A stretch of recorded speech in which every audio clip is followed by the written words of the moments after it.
Welcome to the New Warehouse Podcast, the podcast for those that are curious about what's possible inside their four walls. Before we get into this episode, let's hear a word from our sponsors that make this all possible. If you want visibility from the boardroom to the warehouse floor, then you need IFS Softion's WMS powered by Industrial AI. IFS Softion's WMS combines deep industry expertise, robotics orchestration, and proven warehouse execution in a single seamless platform. With more than 2 decades of experience and a 100% deployment success rate, IFS Softion helps you optimize fulfillment operations and solve your complex warehouse challenges. Learn more at www.softion.com. That's www.softion.com. It's Modex season, and as the industry prepares to descend upon Atlanta, marketing is top of mind for many supply chain leaders. Is your company's marketing and PR connecting with decision makers to drive business? If you need marketing project support, Master Plan Communications is a great resource to help you make it happen. For 15 years, Master Plan Communications marketing and PR have been building awareness and creating demand for material handling companies. MPC offers strategic marketing and PR planning, media relations, video productions, photography, websites, digital marketing, social media, and more. Connect with MPC at masterplancommunications.com and on LinkedIn. Is your fulfillment operation ready for the next surge in demand? Don't wait until productivity stalls to think about automation. Get proactive and talk to Ocado Intelligent Automation to find out when to start your automation journey, how smart software orchestration accelerates performance, and how AMRs like Chuck scale across sites and seasons. Learn how flexible deployment, ongoing support, and real scalability help you meet your customer expectations before peak hits. Head to OcadoIntelligentAutomation.com to start your warehouse automation journey and find them in booth B10119. That's B10119 at Modex. Thank you to our sponsors, and now let's get to the podcast.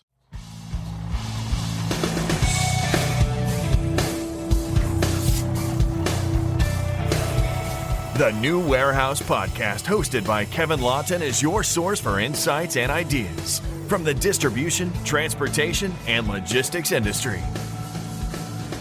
A new episode every Monday morning brings you the latest from industry experts and thought leaders. And now, here's Kevin.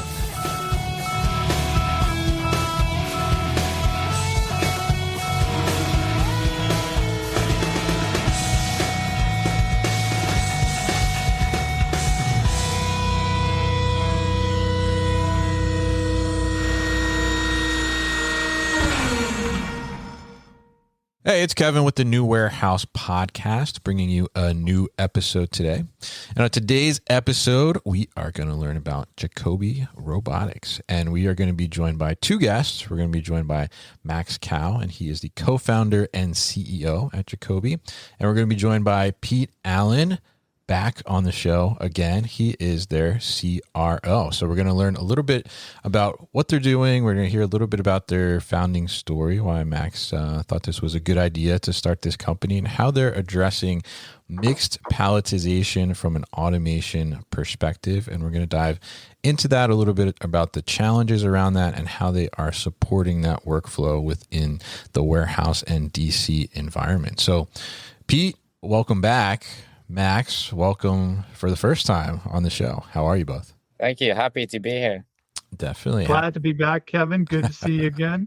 It's always fun. Oh, of course. Always a pleasure. Always a pleasure. And happy to get you both on to talk about this. So let's kick it off here. Max, you're the co-founder, so I think this is the right question for you. Why don't you give us kind of a brief overview of Jacobi and tell us a little bit about why you ultimately founded this company and what the problem you kind of saw in the market was.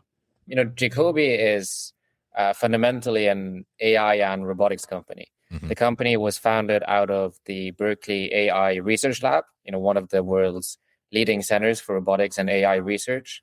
And I think this entire journey started when my co-founders and I, a group of 5, we were working on AI for robotics at Berkeley. And around 2022, observed that the gap between what was possible in a research setting and what was commercially deployed in a warehouse had sort of become quite enormous. We realized that some of the hardest problems in warehouse automation were now solvable, no longer just in a demo lab, but in a real warehouse. But at the time, nobody had built a system to do it safely in production yet. So they hadn't built, nobody had built the simulation infrastructure, not the software deployment model, not the self-learning systems. And so the AI research existed, but the products didn't exist yet. And so we decided to build a product in essentially 2 phases. Phase 1 was a deep sort of technology development, and that's where we started building the AI frameworks, the simulation engine, the safety architecture, the deployment framework, essentially the minimum viable software platform required to put physical AI into production in a warehouse setting. And then phase 2, which we started in late 2024, where we focused the software platform on mixed case palletizing. And this sort of focused effort on mixed case palletizing is what turned into our now flagship product called Omni Palletizer. So this is an AI-powered software platform that enables robots to build mixed case pallets, which is basically taking a number of different products in a random sequence and stacking them into a stable store-ready pallet that meets the network's requirements. For about 20 years or so, it's been called the holy grail of warehouse automation. And we're sort of the first company to have solved it in a modular way that sort of actually works in real brownfield operations and leverages existing equipment. But all of it was built on sort of this multiple years of research foundation and decades of combined experience in robotic manipulation, perception, and safe AI deployment. Yeah, absolutely. And I think that it's interesting because you're focused on the software piece itself, right? And it's kind of like, okay, these robotic arms or the hardware has been there for a little bit, but it's kind of developing, how does the arm or the hardware approach it, right? And do the right thing. So tell us a little bit about why focus on the software versus like creating the hardware itself and going that route? Yeah, it's a great question. I think it's fundamentally that we believe that the hardware is already very well developed, and all of the supply chain and the infrastructure and the talent and the experience to deploy that hardware is also very well developed. We don't sell directly; we sell through system integrators, right? Mm-hmm. The companies that build and deploy these automation cells for operators every day. And this wasn't an accident. We fundamentally believe that they already have all the supply relationships, the competence, they do these things at scale, and so we wanted to tap into that versus trying to reinvent the wheel.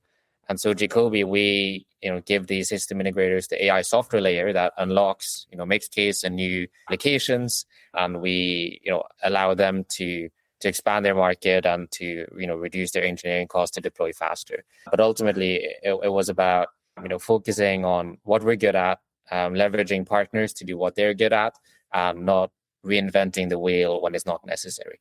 Yeah, definitely, and I think it's very interesting there because great point you had too that the hardware is solid essentially, right? You're saying, but like the hardware needs to really know what to do with itself, right? Much like I guess us as humans, right? Like if our brain's not telling our hands what to do, like they're just hanging out there, right? So definitely really interesting to hear that. And I'm curious from Pete. I mean, you've been in the robotics industry for quite some time, right? So tell us a little bit about kind of what you saw when you came upon Jacobi and now are a part of the team. How did you see the difference in how they're addressing this problem? Yeah, it's a great question as well. I mean, when I got started at Max and Yahav, with two of the co-founders reached out and said, "Hey, can you be a board advisor and kind of help us with go-to-market strategy and how to think about this from somebody who's been in the robotic space?" And I'm like, "Okay, well, what do you do first of all?" And he started explaining mixed case palletizing and really dealing with things like unsequenced case flows, which is really hard to think about. I'm like, wait a minute, I've heard about this for years. I mean, some of the largest companies in the industry have been trying to do this. And it's called, as Max said earlier, the holy grail of robotic automation because no one's been able to figure out how to do it. So I got really jazzed. I'm like, oh my God, these guys are telling me they have a solution. Then I got dove deep into it with them and started talking to some folks they were working with, their customers, integrators, and I'm like, they really have a solution here. And I think given the deployments that we now have out there, we're the first in the market doing it with what I would call it a point solution, low cost, low footprint way of dealing with multiple different varieties of case flows. And that's where it gets tricky, right? There are companies today out there that have done mixed case palletizing for a while. But they're the folks like Vanderlander and Symbotic and others, which are using a giant ASRS to do all the picking of the cases, and they're sequencing the boxes downstream to the palletized with the Jenga puzzle already figured out. That's huge money and large infrastructure and generally greenfield, which is why you don't see a lot of them, right? There's a handful of them out there, but if you could have a low-cost solution with a great ROI that could be just put into a brownfield, as Max said earlier, boy, you got something. So I got really excited because of that. And that's why I jumped in with both feet, Max and Yahav, with their go-to-market, not only strategy, but execution.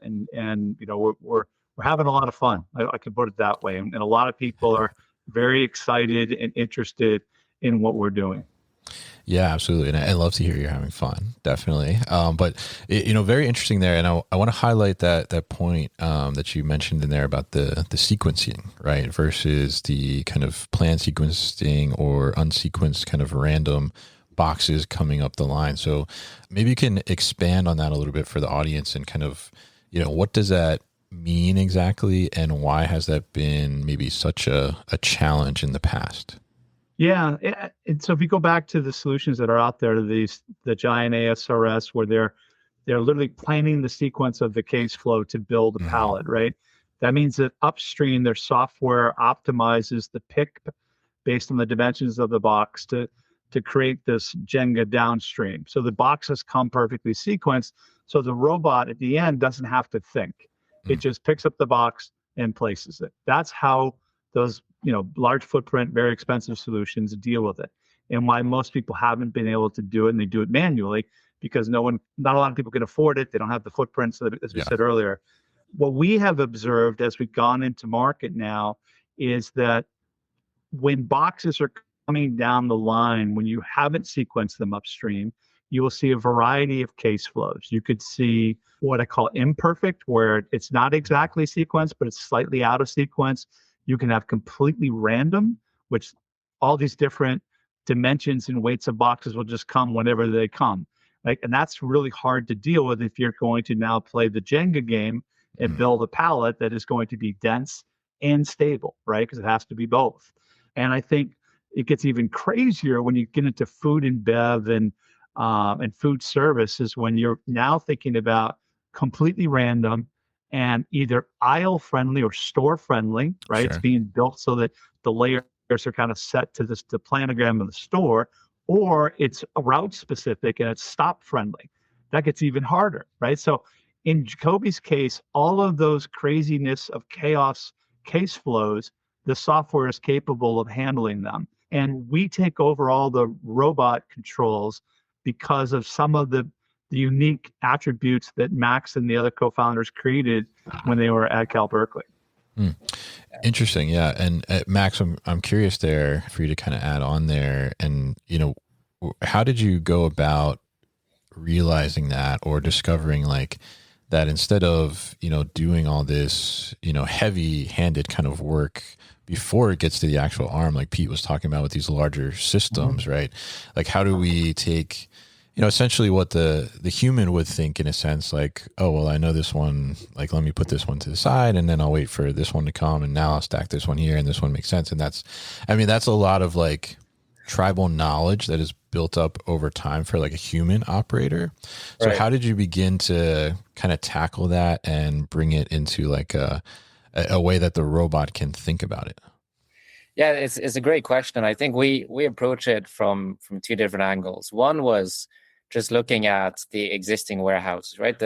All warehouses that are already built today, they're all brownfield warehouses. Sure. And they really struggle with this idea of shutting down operations for 6 to 18 months to install an ASRS.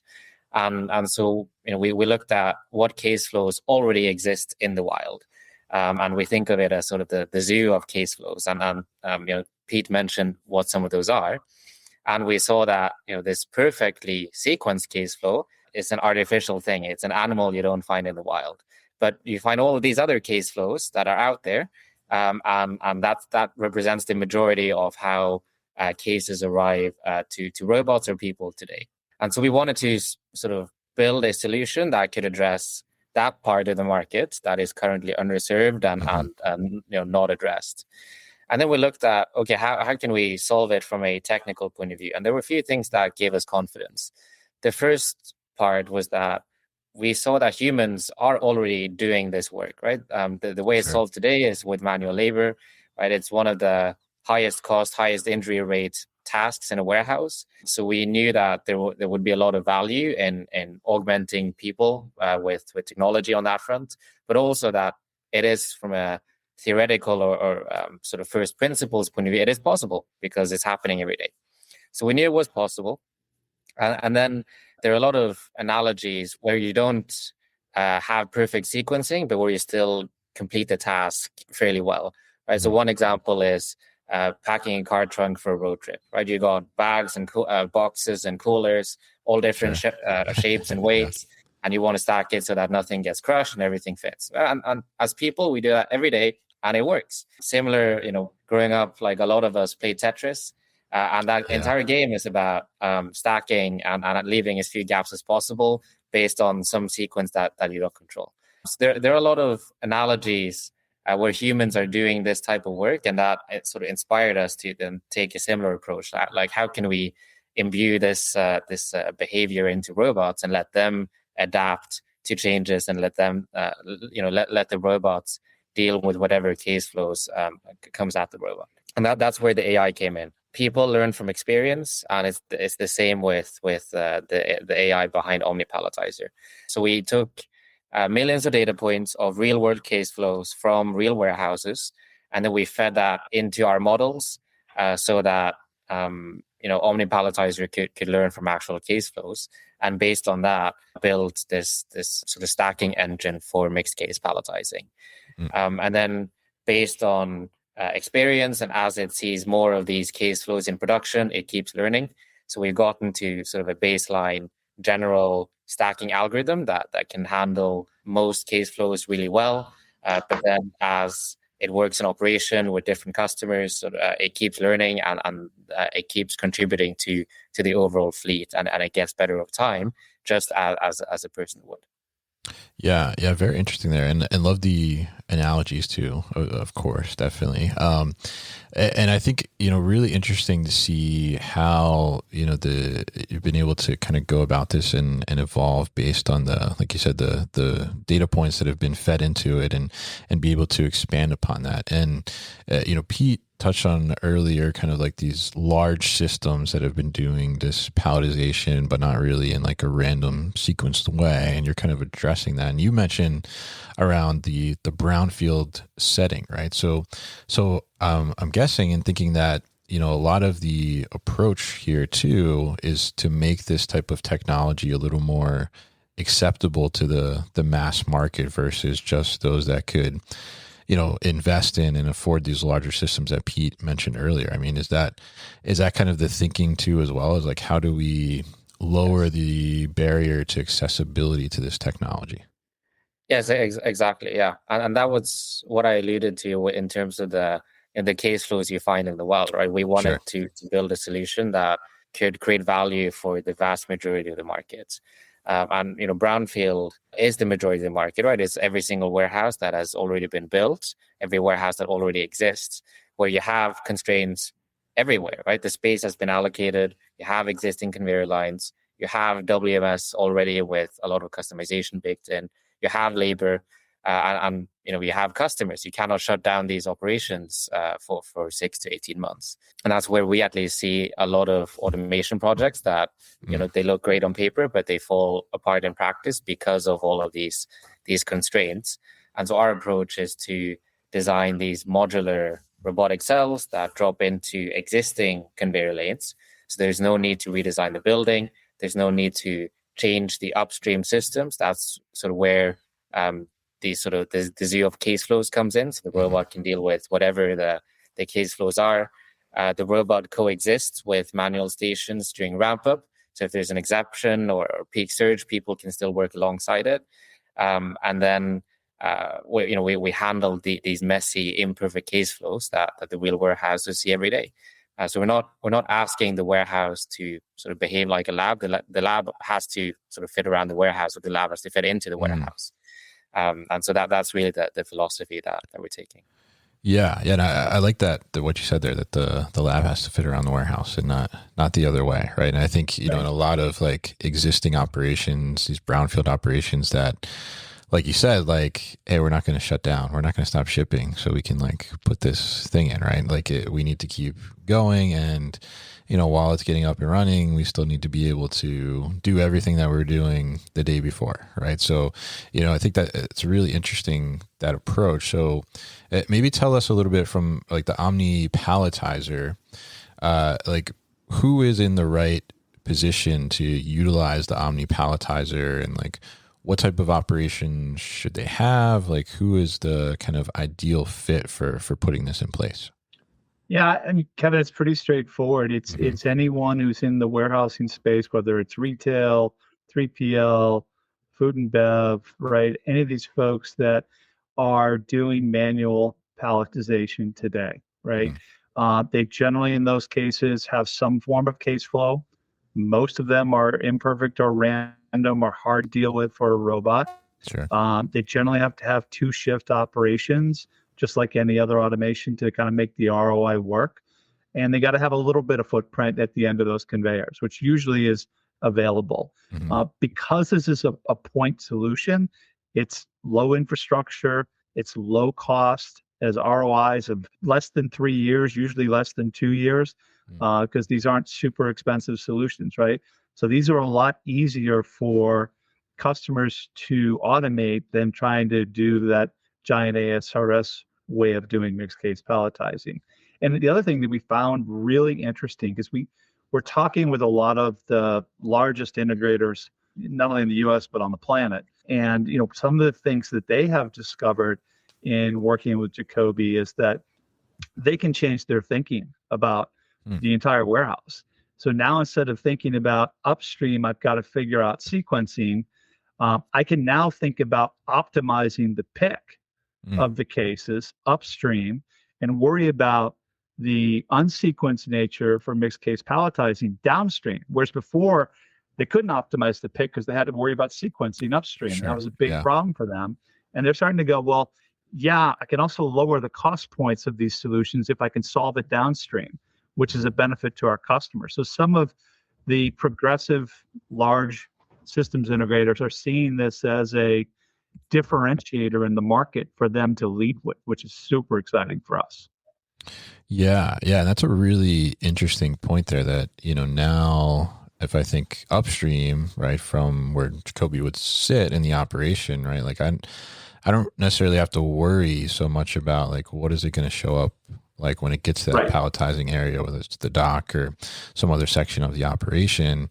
Like I can just optimize for whatever sits above that, right? And be able to reduce that. And I imagine in some cases, like you kind of touched on there, Pete, is like you can probably reduce like the amount of equipment that maybe needs to go into that, and the infrastructure too, to be able to create those sequences that we needed in the past, right? Which ultimately then even opens up the market a little further as well from like a cost perspective, right? So really interesting to be looking at that and kind of how you're addressing that. Now, so Max, tell us a little bit about kind of like what does the actual deployment process look like of the Omni Palletizer? Like you bring this in. I mean, you mentioned earlier that, you don't want it to be like a lab test essentially, right? So, but what does it really look like in reality? I'm in operation and I'm like, okay, I fit the bill of what you described earlier.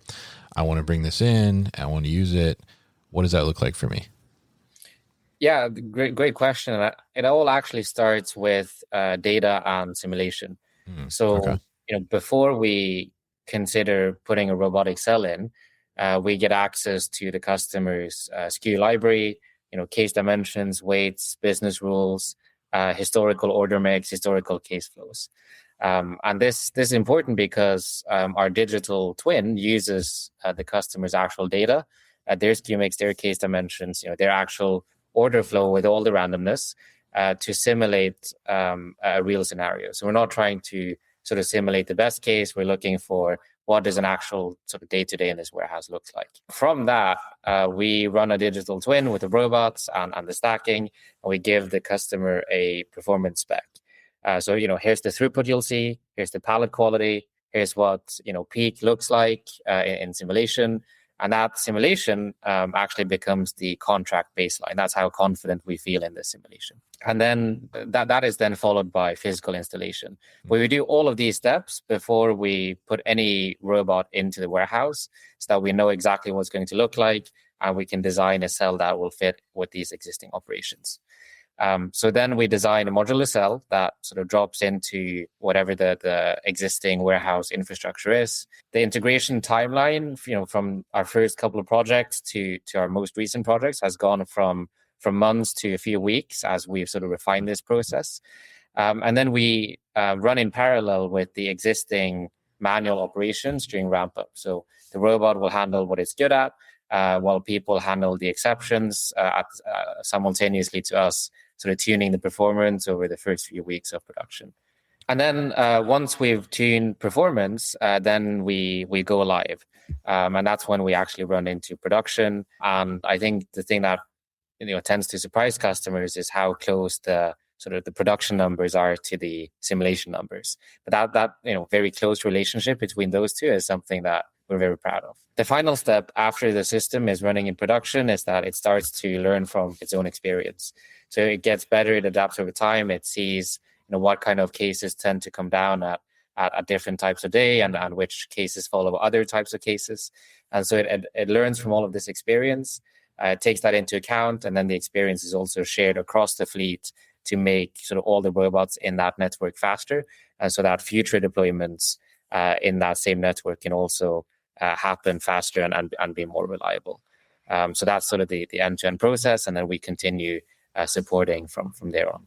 Interesting. And then and the way to get Jacobi, it sounds like from what you said earlier in the conversations, you and Pete are through the system integrator channel, right? So tell us a little bit about how does that work? Do people approach Jacobi and they're like, oh, this is cool, I want this. And you're like, oh, well, here's our partner, or the partners kind of come to them? Like how does that kind of work? Like, how do I get access to Jacobi?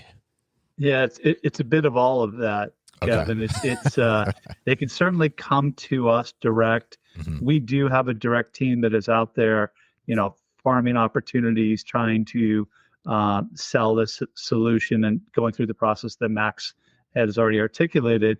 But we're also cultivating a very deep partnership ecosystem made up of both systems integrators and robotic integrators, because they're slightly different. I mean, robotic integrators are required to be able to install robotic arms, as an example. There's a certification process.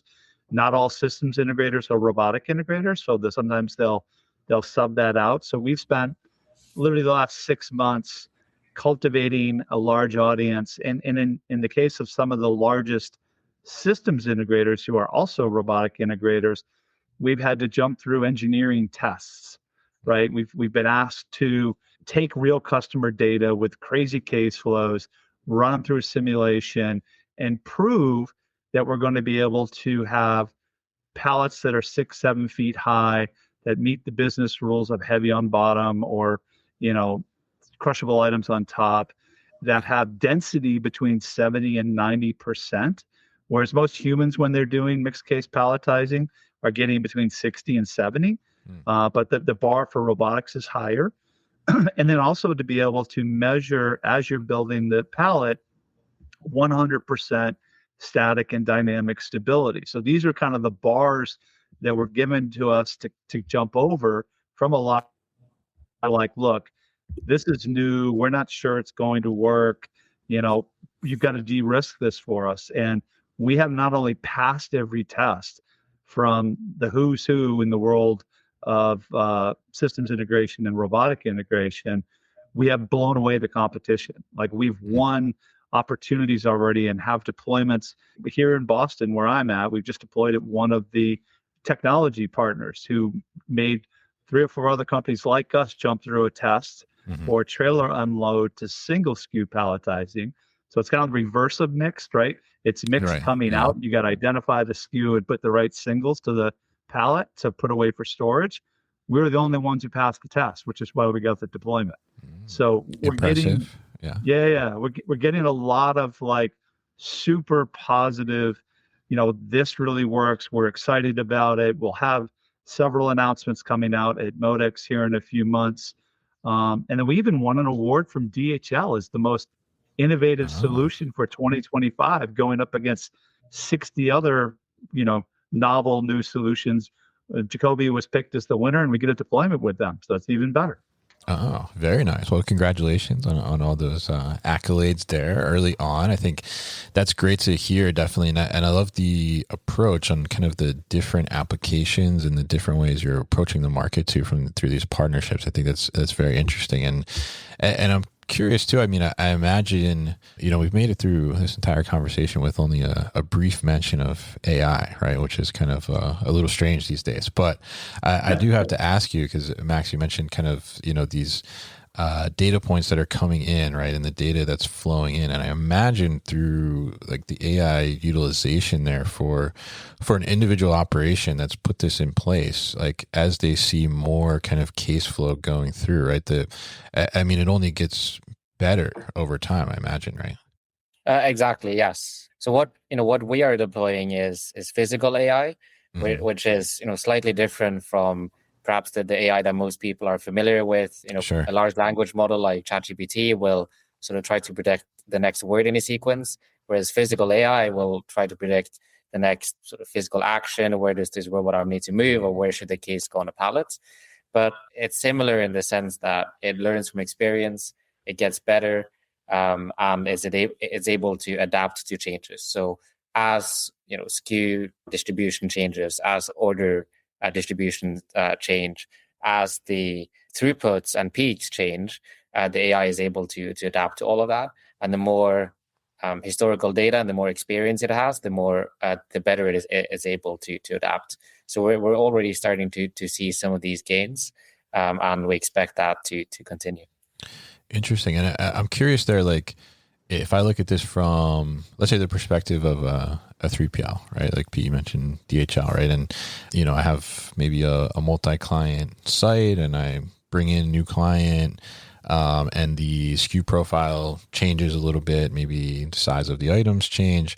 How does the software or the AI kind of adjust to that? And is there like a learning curve for like a new product line? What does that look like?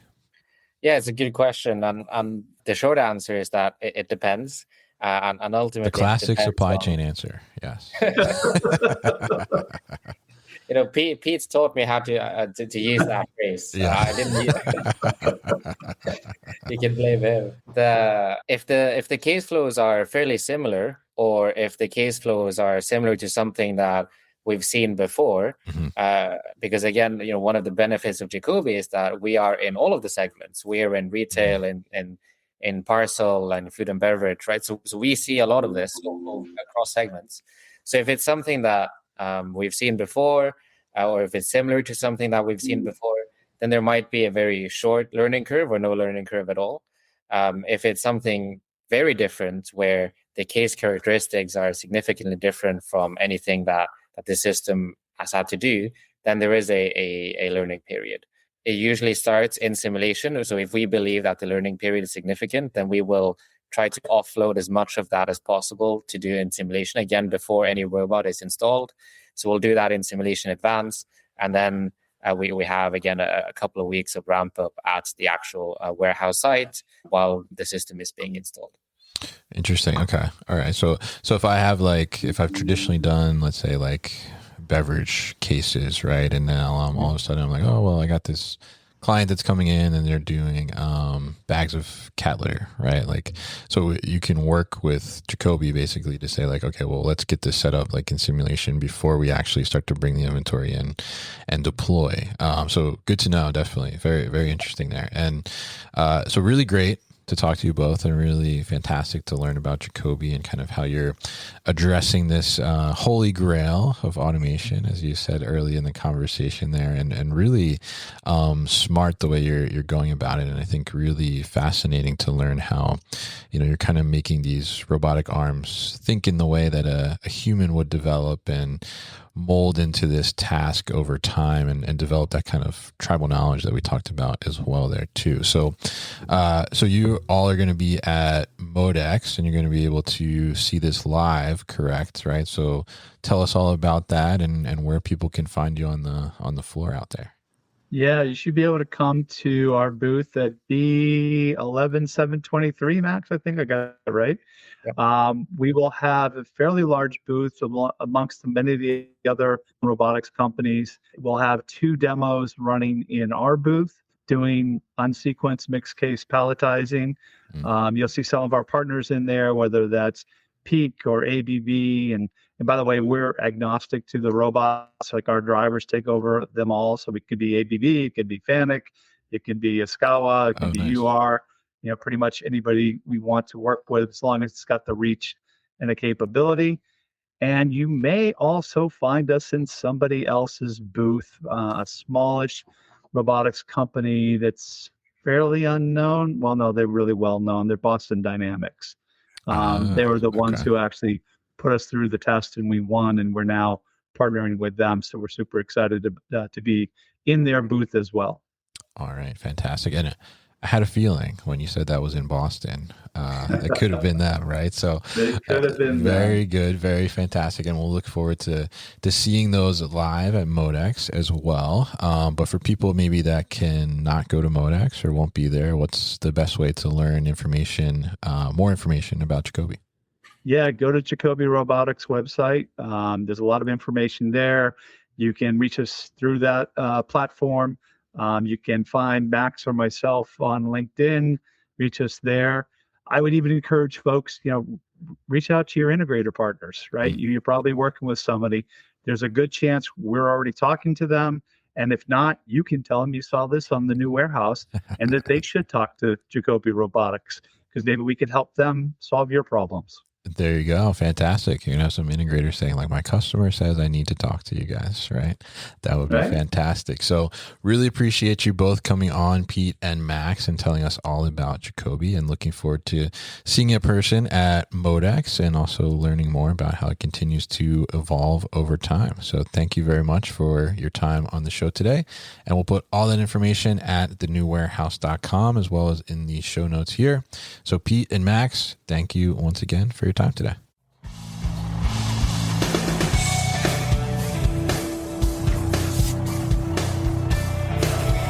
You've been listening to the New Warehouse Podcast with Kevin Lawton. Subscribe and check us out online at thenewwarehouse.com.